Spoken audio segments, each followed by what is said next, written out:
Espiritu Santo. Amen. Sumainyo ang Panginoon. At sumainyo rin. Mga kapatid, ay magpasalamat at magpulis sa Diyos sa kabiyaya at pinagbilagay sa akin. Pero bago yun, natin na maminin ang ating mga nagmumulot ng pasala. Kung tayo ay ipunang sa pananagulit. Inaamin ko sa pangpangyayahan ng Diyos at sa inyong mga kapatid na lubak ko ng kasalan sa isip, sa salita, sa gawa, at sa aking pagkukulang. Kaya sinasama ko sa mahal na Birhen Maria, sa lahat ng anghel at mga banal, at sa inyo mga kapatid na ako'y panalangin sa Panginoong ating Diyos. Bawat tayo ng makapangyarihang Diyos, pakawarin tayo sa kasalanan at patuloyin tayo sa buhay. Amen. Panginoon, kaawaan kami. Panginoon, kaawaan kami. Kristo, kaawaan kami. Kristo, kaawaan kami. Panginoon, kaawaan kami. Panginoon, kaawaan kami. Manalangin kami. Ama namin makapangyarihan, manatili na pag-ibig ng isang kayanan, na yung langit kinakakapagan at pinagbibigyan, upang ang tinangkong ng iyong mundo at magsaliwaan ay muling pinagawon at panatilihin o pinalulunan sa pamamagitan ni Hesus Kristo kasama ng Espiritu Santo at sa walang hanggan. Amen. Maupo na po ang lahat.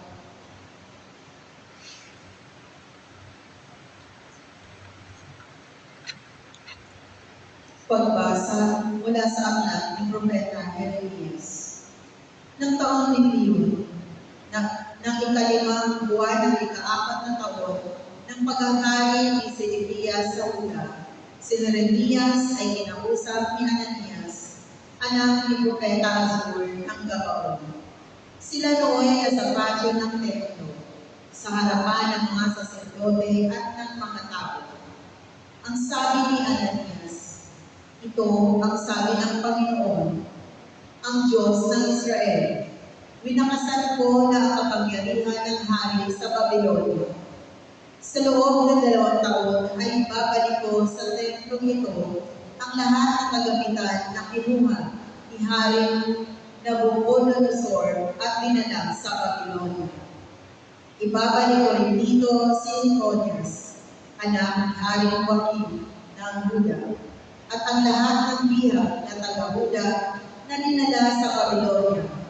Aalisin ko na kayo sa ilalim ng kapangyarihan ng Babylonia. Sinabi naman ni Propeta Jeremias kay Propeta Ananias nang naririnig ng mga saserdote at lahat ng naroon sa patio ng templo. Amen. Ganyan nga sana ang gawin ng Panginoon. Magkatotoo nawa ang pinahayag mo. Magbalik sana rito mula sa Babylonia ang lahat ng kagamitan ng templo at ang lahat ng dinala o bihag. Ngunit pakinggan ninyo ang sasabihin ko sa inyong lahat. Ang mga propeta na una sa atin ay nagpahayag na magkakaroon ng hikmaan, tagutom at salot sa maraming bansa at tanyag na mga kaharian. Kung magkatotoo ang pahayag ng isang propeta na hihiran ang kapayapaan, sa kalamang natin malalamang ang Panginoon nga ang nagsugo sa Kanya. Pagkarinig niyon, kinuha ni Propeta Ananias ang pamatok na nasa batok ni Jeremias at binali. Pagkatapos, sinabi niya sa lahat ng naroon, sinasabi ng Panginoon na ganito ang gagawin niya sa mga pamatok na inilagay ni Haring Nabucodonosor sa lahat ng bansa, at ito'y gagawin niya sa loob ng 2 taon. At umalis si Propeta Jeremias. Pagkalipas ng kaunting panahon mula ng parinig ni Propeta Ananias ang pamatok ni Propeta Jeremias, kinausap ng Panginoon si Jeremias. Pumunta ka kay Ananias at sabihin mo, nawasak mo nga ang pamatok ng kahoy, ngunit papalitan ko ng bakal. Lalagyan ko ng pamatong na bakal ang lahat ng bansang ito upang sila'y maglingkod kay Nabucodonosor at magkakagayon na siya'y paglilingkuran nila sapagkat ipinanilalim ko sa kanya pati ang mga hayop sa parang. At sinabi ni Propeta Jeremias, Ananias, hindi ka sinugod ng Panginoon at pinapaniwala mo sa isang kabulaanan ang mga tao ito. Kaya ang sabi ng Panginoon, ikaw ay mawawala sa daigdig na ito. Mamamatay ka sa taon ito, sapagkat tinuruan mo ang bayan na maghimagsik laban sa Panginoon. At nang ikapitong buwan na ng taong iyon, si Propeta Ananias ay namatay. Ang salita ng Diyos. Salamat sa Diyos. Poon, ituro sa akin ang utos mo upang sundin. Poon, ituro mo sa akin ang utos mo upang sundin. Sa landas na di matuwid, huwag mo akong babayaan. Pagkat ikaw ang mabuti, ituro ang iyong aral. Poon, ituro mo sa akin ang utos mo upang sundin. Tulungan mong ihayag ko yung tunay na balita. Yamang sa iyong kahatulan, lubos akong may tiwala. Poon, ituro mo sa akin ang utos mo upang sundin. Sa akin ay magsilapit, ang sayo ay may tao, maging yaong mga tao na alam ang iyong utos. Poon, ituro mo sa akin ang utos mo upang sundin. Sana'y lubos kong masunod ang buong kautusan, upang hindi mapahiyag tamuhin ko ang tagumpay.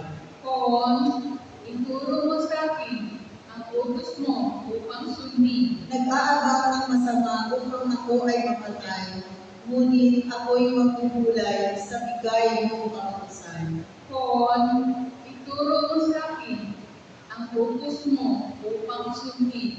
Hindi ako nagpabaya sa utos mo at tutunin, pagkat ikaw ang turo ko na nagturo ng aralin. Poon, ituro mo sa akin ang utos mo upang sundin. Tumayo na po ang lahat.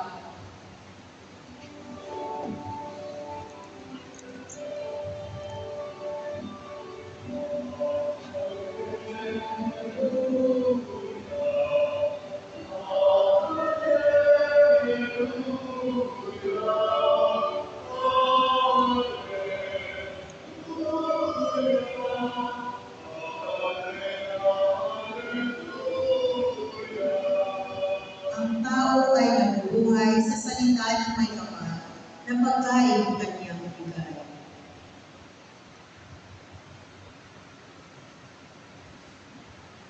Sumayo At sumayo rin. Magpuri sa iyo, Panginoon.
Tuminala siya sa langit at nagpasalamat sa Diyos.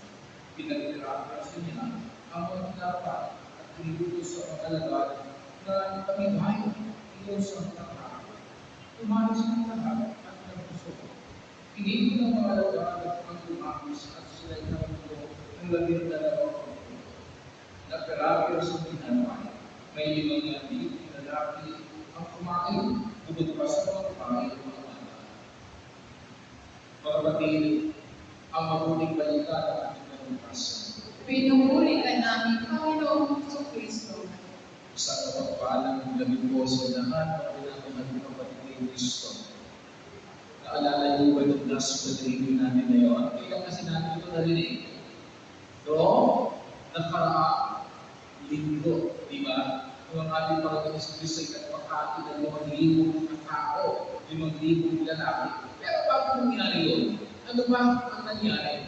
Ang ating Panginoon Jesus ay galing sa Galilea kasama ng kanyang mga alagad. Nakita niya ang kanyang mga alagad na tila pagod, galing sa pagbibisyo. Ang sabi ng ating Panginoon Jesus sa kanila, aba, kailangan niyo muna magpahinga.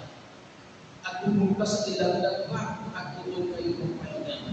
Punta sila sa ilang lugar upang sila ay magpahinga. Pero pagdating po nila doon, instead na mga magpahinga, sinundan sila na napakaraming tao. Kasi curious itong mga tao ito. Sino ba yung tinutukoy ng Jesus? Kahit tila ang mga nagagalit sa kanyang buhay ay galing mismo sa Diyos. Kaya gusto nila makita si Jesus. Kaya nakita nila ang mga alagad, aba, siguro kasama nila si Jesus. Kaya sinundan nila itong mga alagad. Hindi nga sila nagkamali. Kasama nga nila si Jesus Cristo. Kaya kung makita ng ating mga Jesus sila makakarang tao, instead na manilis po siya, aba, nangaral pa siya at nagpagaling ng mga may sakit. At mapansin niya, siguro, kailangan na tayo kumain, sabi ng ating Panginoon Yesu Cristo. Sumagot ang isang alagad, sabi niya, Panginoon, paano po natin makakainin lahat ng ating tao? Bila kulang pa yung mga 200 denaryo sa pagbili ng tinapay upang mabusog natin sila. Lumapit naman sa Filipe. Sabi niya, Panginoon, meron po isang batang dito. Ito ay dalawa nilang isda at 5 tinapay. Binigay ng bata yung tinapay, kinuha ng ating Panginoon sa Kristo, nagpasalamat sa Diyos at ibinahagi sa mga tao. Mas natuloy yung 3 steps na ginawa ng ating Panginoon sa Kristo. Kinuha ang tinapay, nagpasalamat sa Diyos, at ibinahagi sa kapwa. Yan ang sikreto ng grasya ng ating Panginoon sa Kristo. Tanggapin natin yung grasya na pinagkakaroon sa atin. Pagpasalamat natin sa Diyos.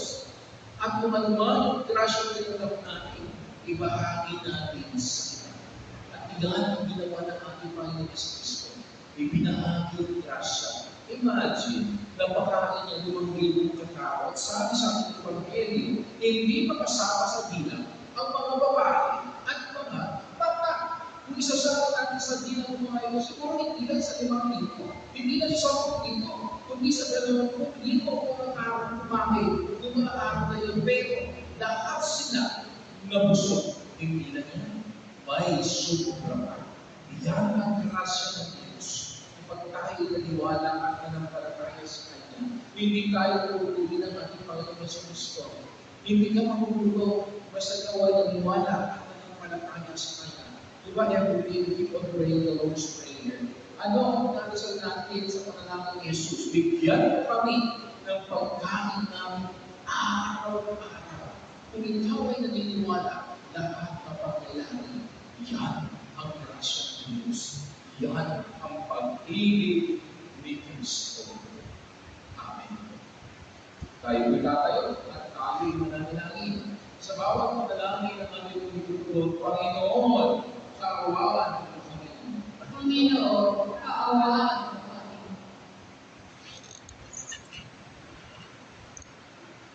Kasihan mo, Panginoon, si Papa Francisco, ang mga Paris volunteers at mga pamilya ng mga kaloob ng sinodal, simbahang sinodal. Manalangin tayo. Panginoon, kaawaan mo kami.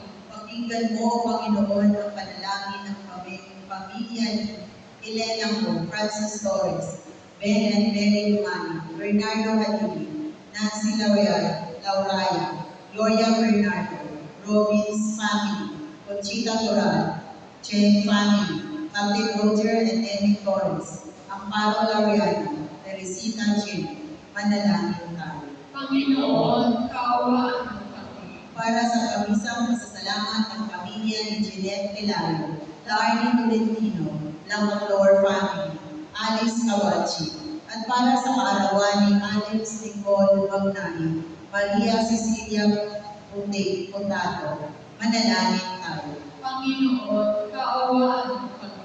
Pagkalooban mo ng pagpapagaling at mabuting kalusugan si Georgie George and Alice Kawachi, Iyon James Santiago, Francesca Canaco, George Academia, Ira Alda, Angelita Lison, Isabelita Sevilla, Boy Magnani, Alfred Gonco, Joel Ogorida, Crisanto Argomin Nero, Jennifer Scrofini, Fulgencio Bellurente, manalangin tayo. Panginoon, kaawaan mo kami. Igawan mo ang biyaya ng muling pagkabuhay sa mga pumanaw ni Sergio D. Peza, Antonio Toral, Arturo and Carmen Rizana, Carlos Calvo Sr., Romeo Nison, Marisa Alabado, Michelle Cobon, Eugenia Colosa, Antonio Mochao, Avelina Cadolina, Juanito Ragrag Sr., Emerson Ragrag, Edward O, Lina Chi, Ed Nazareth, Manuel O, Ernesto Santillan, Erlinda Alfaro, Bienvenido Magnani, Elvira Magnani, Maribel Isbat, Regina Rosana, Philip Rodriguez, Merlin Saboriento, Vener Reyes, Romano Del Mondo, Melody Ermensa, Bartolome Andres, Evelyn and Gilberto Senior, at para sa mga kaluluwa sa purgatorio, manalangin tayo. Panginoon, kaawaan mo kami. Dapat na ito'y ang hinihilig sa pamamagitan ni Kristo na ang Panginoon ngayon at magpasawalan ng Panginoon. Amen. Maria, kayo nagpa-amen. Ipanalangin mo kami. At niya ako sa Jose. Ipanalangin mo kami. Sa kagilan na amen. Ipanalangin mo kami.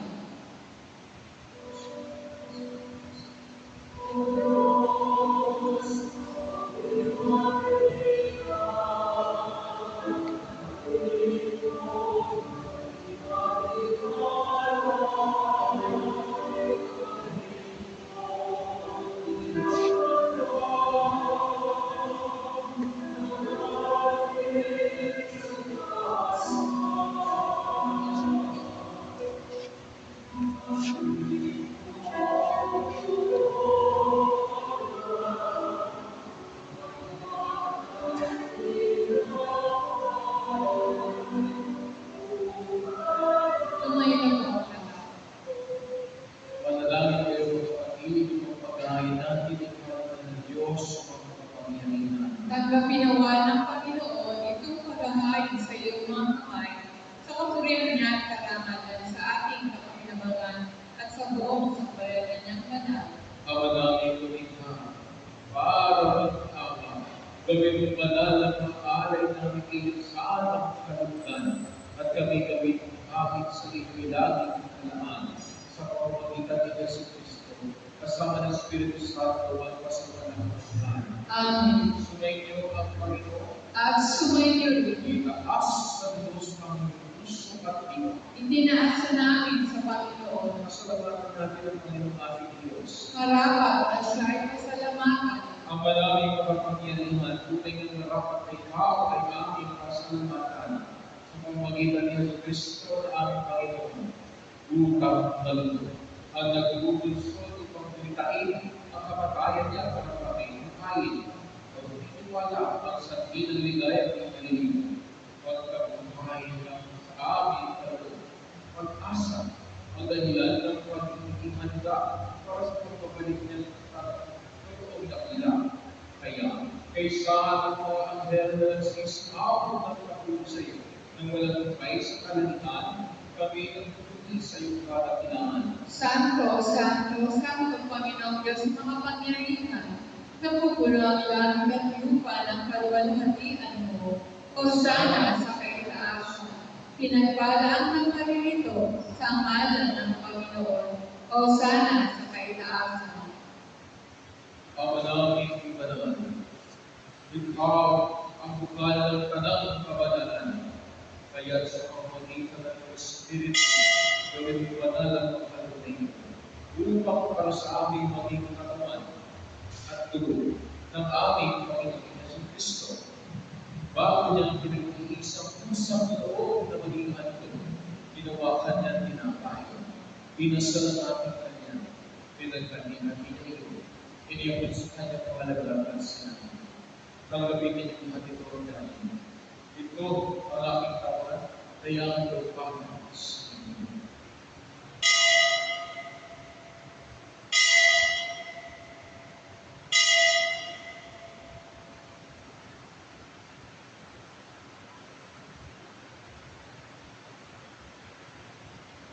Kayo din naman, kung natapos ang ginawa kanyang kalis, hindi kanyang pinasamaran. Niyamag niyang kalis sa kanyang pangalagaan at sinabi, tanggapin niyo lahat ito at inumin.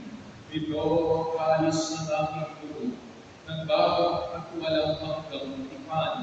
Ang aking dugo ay buhos para sa inyo para sa lahat, sa pagkakawad ng mga kasalanan. Gawin niyo ito sa pag-alaala sa akin.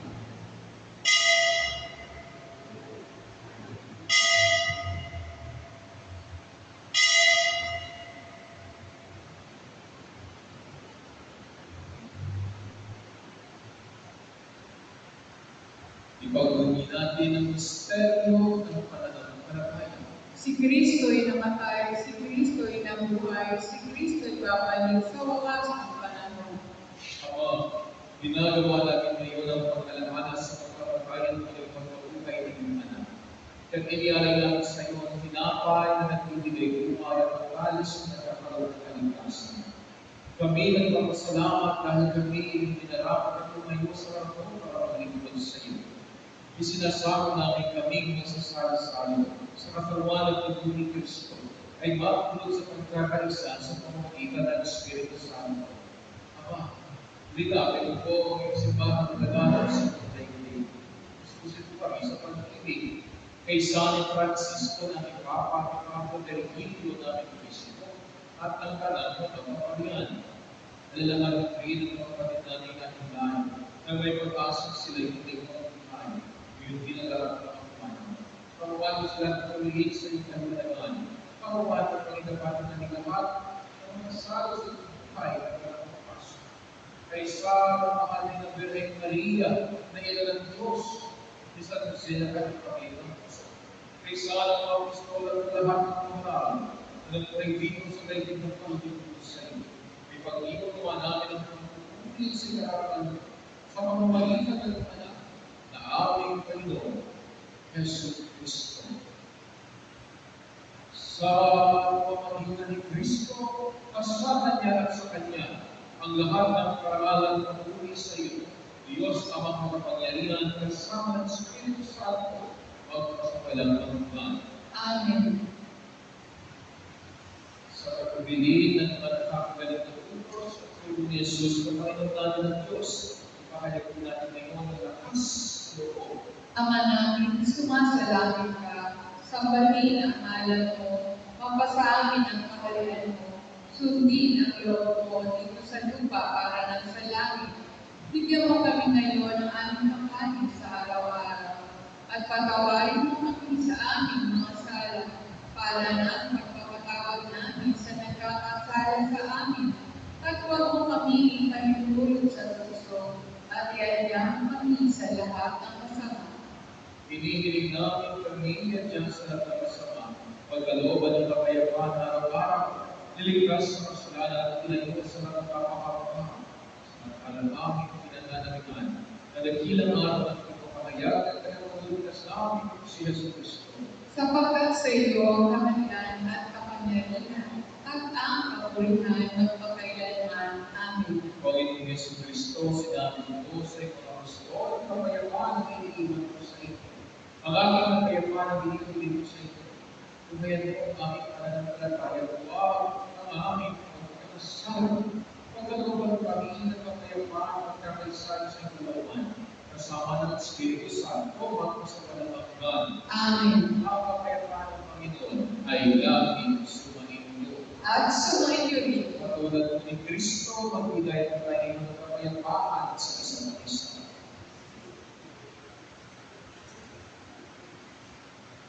Kordero ng Diyos na nag-aalis ng kasalanan ng sanlibutan, maawa ka sa amin. Kordero ng Diyos na nag-aalis ng mga kasalanan ng sanlibutan, maawa ka sa amin.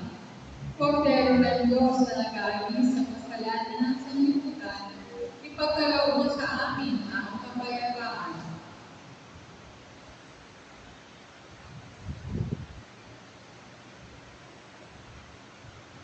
Ito, si Kristo, ang Kordero ng Diyos.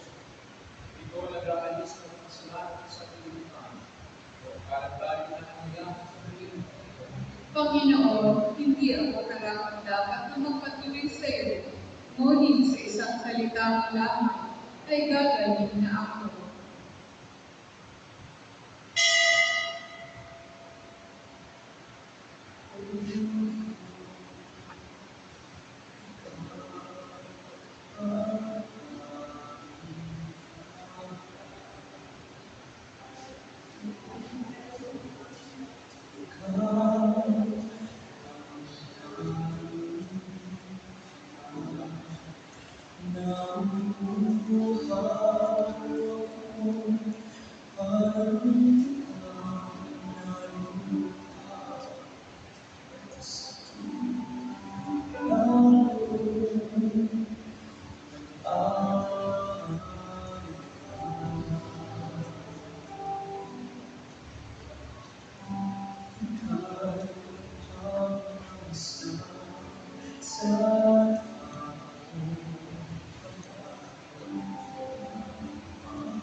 Manatili po tayo nakalulod para sa panalangin ng bayan sa mga anghel.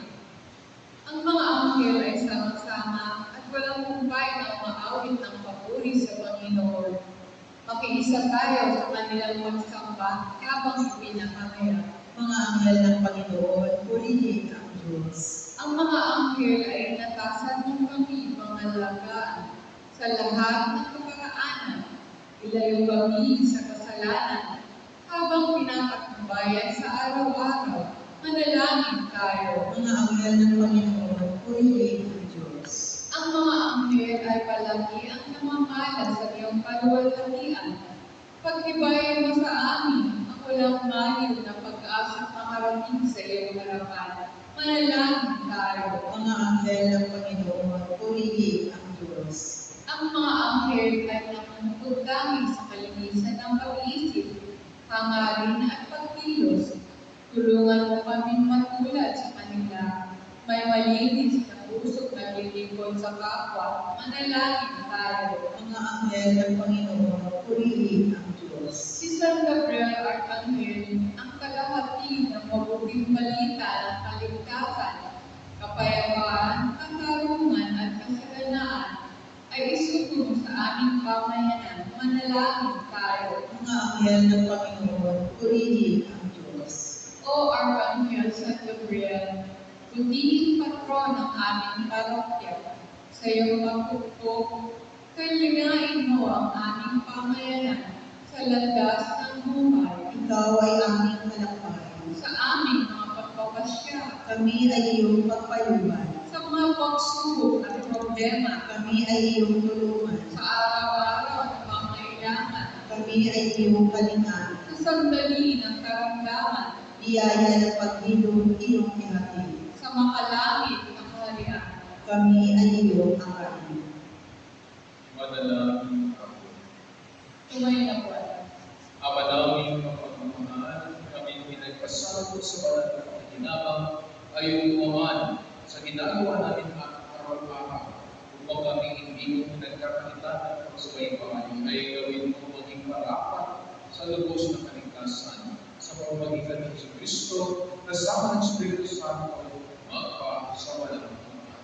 Amen. Muli maraming salamat po sa lahat ng isa sa kapalit ng pagdiriwang sa mga naglingkod. Maraming salamat at ingat kayo sa Panginoon. Sumainyo ang Panginoon. At sumainyo rin. At pagpalain kayo ng pagmamahal ng Diyos Ama, Anak, at ng Espiritu Santo. Amen. Tapos na ang pagdiriwang, umayo kayo at pagpatuloy ang misyon ni Kristo. Salamat sa Diyos.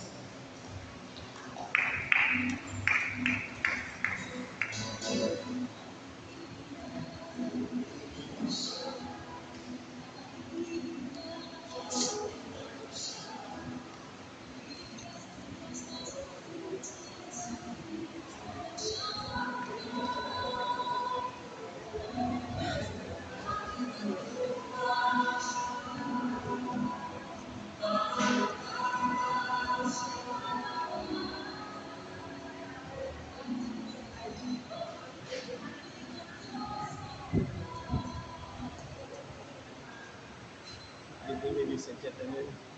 Please subscribe my YouTube channel, Craft TV, TV. Thank you and God bless.